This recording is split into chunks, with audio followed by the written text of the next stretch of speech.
জানো মা, আজকে আমার খুব শান্তি লাগছে। আমি কোনোদিন স্বপ্নেও ভাবিনি যে এত বড় একটা ফ্ল্যাট আমার হবে, পুরো 2 কোটি টাকার ফ্ল্যাট। ঠিকই বলছিস মা, আমিও খুব খুশি। আসলে বলতে জামাই বুদ্ধি আছে, তোর সুখ দেখে আমারও ভালো লাগছে। আমি তো ভাবতেই পাইনি ও আমাকে এত সুখে রাখবে। কি রে বাবা, বল না কোথায় নিয়ে যাচ্ছিস আমাকে? আরে বাবা সারপ্রাইজ আছে, বললাম তো, তুমি চলো তো। আর বললে এমন কি হবে? বাবা চলে এসেছে।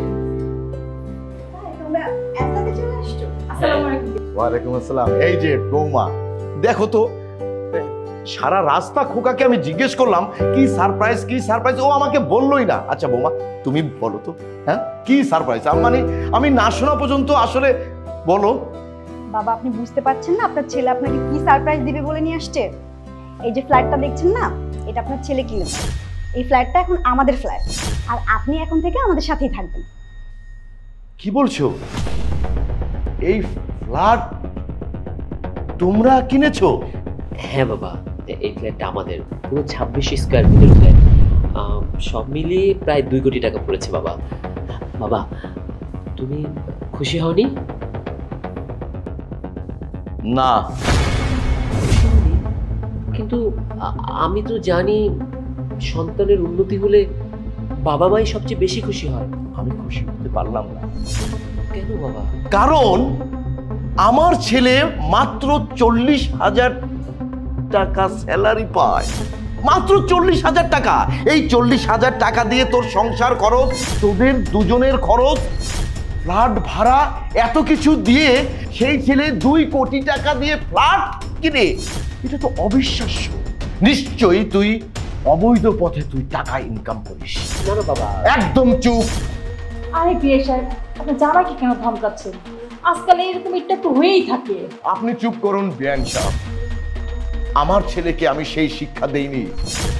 আমি সারা জীবন সৎ পথে থেকে সৎ ইনকাম করেছি, আর সেই সৎ ইনকামের উপার্জন দিয়ে আমার এই ছেলেকে মানুষ করেছি। আমার ছেলেও কিন্তু সৎ ছিল, হ্যাঁ, কিন্তু কি দিয়ে যে কি হয়ে গেল। আমার সেই ছেলেটি এখন 2 নম্বর পথে টাকা ইনকাম করছে। ছি ছি ছি ছি ছি। খোকা, এই যে তোর বোর শরীরে এত দামি দামি গহনা, হাতে মোবাইল, ম্যাক্সিমাম 1.5 লক্ষ টাকা হবে। এত টাকা কোথা থেকে আসে? অবশ্যই তুই 2 নম্বর পথে ইনকাম করিস। ছি খোকা, ছি। আমি তো তোকে এই শিক্ষা দেইনি। কেন কেন? বাবা বাবা, আপনি শুধু শুধু ওকে ভুল বুঝছেন। তুমি চুপ করো বৌমা। আমার অনেক স্বপ্ন ছিল। আমার একটি মাত্র ছেলে, ওকে নিয়ে আমার অনেক স্বপ্ন, অনেক গৌরব।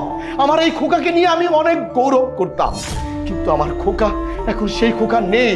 আমার খোকা এখন টাকার নেশা হয়ে গেছে। ও অবৈধ পথে ইনকাম করে ওর এখন ওর চোখ উপরে উঠে গেছে। আমি আর এই নরকে এক মুহূর্ত থাকবো না। আমি এখনই এই বাড়ি থেকে আমি চলে যাব। আর যাওয়ার সময় একটি কথা আমি বলবো, যেদিন তুই সৎ পথে ইনকাম করে এত বড় ফ্ল্যাট নয়, শুধু একটা দোচালা টিনের ঘরও যদি তুই তৈরি করিস না, সেই দিন আমি হাসি মুখে তোর ঘরে ঢুকবো। এর আগে নয়। আরেকটা কথা, ওই যে তুই প্রতি মাসে যে আমাকে হাত খরচ দিতি না, হ্যাঁ, আর দরকার নেই আমার ওই টাকার। খবরদার আর কোনো সময়ে আমাকে আর কোনো টাকা তুই পাঠাবি না। ওই পাপের টাকার আমার প্রয়োজন নেই। বাবা স্যার, বাবা